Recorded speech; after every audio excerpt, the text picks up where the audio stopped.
Doctor Babasaheb Ambedkar विद्यापीठातील शहीद स्मारकाच्या कामाबाबत निकृष्ट दर्जाचे काम झाले असून व जातीय द्वेषातून कामाला विलंब होत असल्याचा आरोप महाराष्ट्र रिपब्लिकन पक्षातर्फे करण्यात आला असून या कामाचे कंत्राटदार प्रियंका रोहित नावंदर व रोहित नावंदर यांच्यावर तात्काळ अॅट्रॉसिटी ऍक्ट नुसार गुन्हा दाखल करावा व त्यांच्या एजन्सीला काळ्या यादीत टाकावे या मागणीचे निवेदन महाराष्ट्र रिपब्लिकन पक्षाच्या वतीने सार्वजनिक बांधकाम विभागाचे अधीक्षक अभियंता यांना देण्यात आले असून या मागणीकरिता महाराष्ट्र रिपब्लिकन पक्षाचे जिल्हाध्यक्ष राहुल बडमारे स्नेहनगर सार्वजनिक बांधकाम विभाग अधीक्षक अभियंता कार्यालयासमोर आमरण उपोषणास बसले आहेत।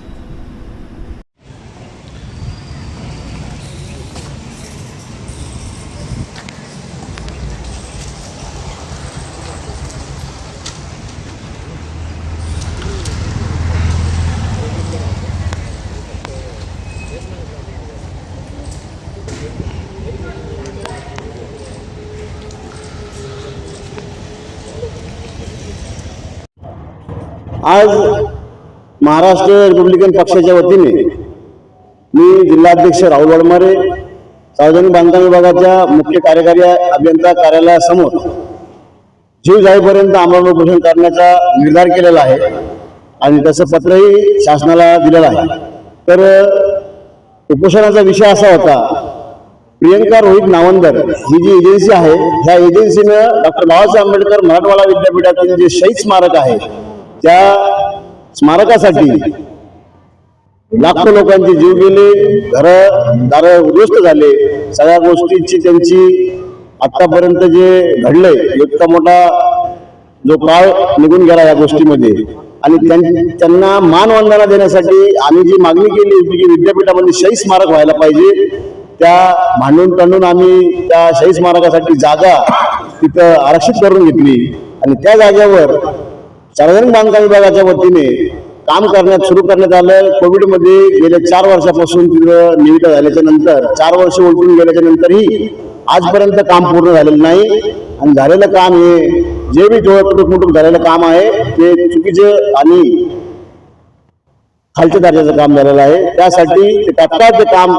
पूर्ण होण्यासाठी या आणि प्रियंका रोहित नावंदर त्यांचे पती रोहित नावंदर यांनी जातीय द्वेषातून हे काम आतापर्यंत पूर्ण केलेलं नाही, या मागणीसाठी आम्ही महाराष्ट्र रिपब्लिकन पक्षाच्या वतीने तो उपोषणाचा आज पहिला दिवस सुरू केलेला आहे। ज्यावेळेस या कामाचं टेंडर निघालं किती दिवसाचा अवधी यामध्ये देण्यात आला?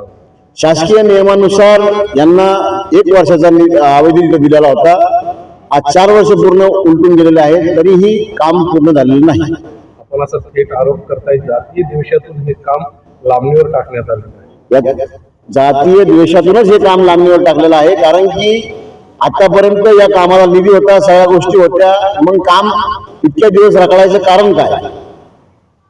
होप बोर्डानेही मागे यामध्ये हस्तक्षेप केला होता, ती जागा आमची म्हणून होप बोर्ड कोर्टात गेलं होतं, विद्यापीठानेही हे मान्य केलं होतं, त्यामुळे ते काम काही दिवस थांबलेलं होतं।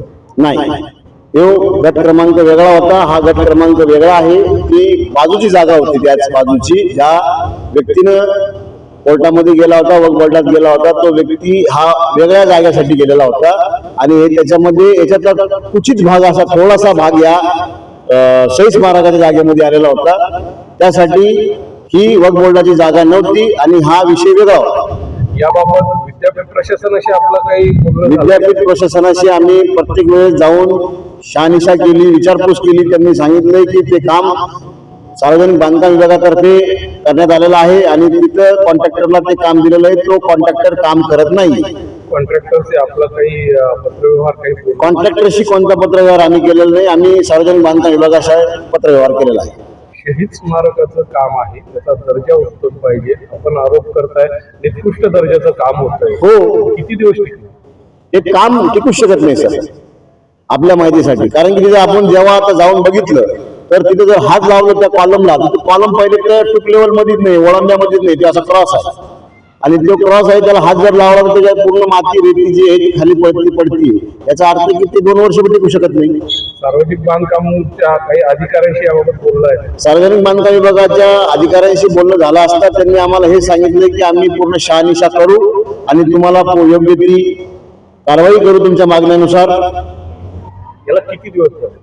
आजपासून